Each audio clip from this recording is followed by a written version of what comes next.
2025 ഇന്ത്യയുടെ പുത്തൻ താരോദയമായിരുന്നു 14-കാരൻ വൈഭവ് സൂര്യവംശി. ആഭ്യന്തര ക്രിക്കറ്റിലും IPL-ലും അണ്ടർ-19 ടീമിലും തിളങ്ങിയ താരത്തെ ഇന്ത്യൻ ടീമിൽ ഉൾപ്പെടുത്താത്തതിനെ BCCIക്കെതിരെ വ്യാപക വിമർശനം ഉയർന്നിരുന്നു.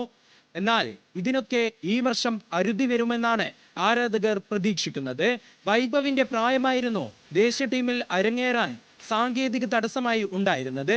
2020 ICC പുറത്തിറക്കിയ ചട്ടപ്രകാരം സീനിയർ തലത്തിൽ കളിക്കണമെങ്കിൽ താരങ്ങൾക്ക് 15 വയസ്സ് തികയണമെന്നാണ് നിയമം.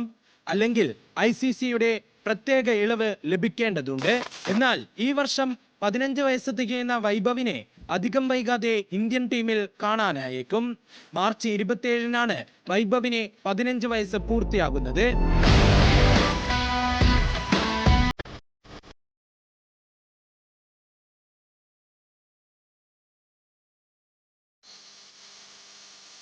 IPL-ൽ ലോകോത്തര താരങ്ങളെ അതിർത്തി കടത്തിയാണ് വൈഭവ് റൺവേട്ടയ്ക്ക് കഴിഞ്ഞ വർഷം തുടക്കമിട്ടത്.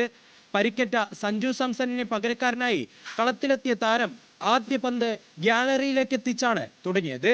IPL-ൽ രാജസ്ഥാനായി 7 മത്സരങ്ങളിൽ നിന്ന് ഒരു സെഞ്ചുറി ഉൾപ്പെടെ 206.55 സ്ട്രൈക്ക് റേറ്റിൽ 252 റൺസാണ് താരം അടിച്ചെടുത്തത്.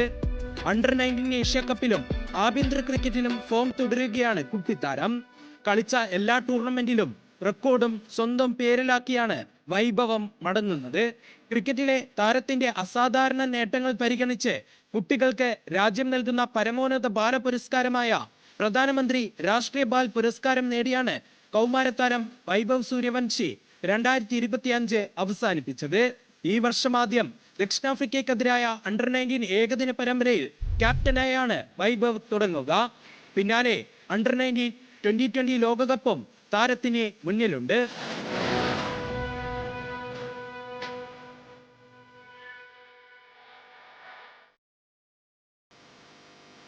Sports desk news Malayalam.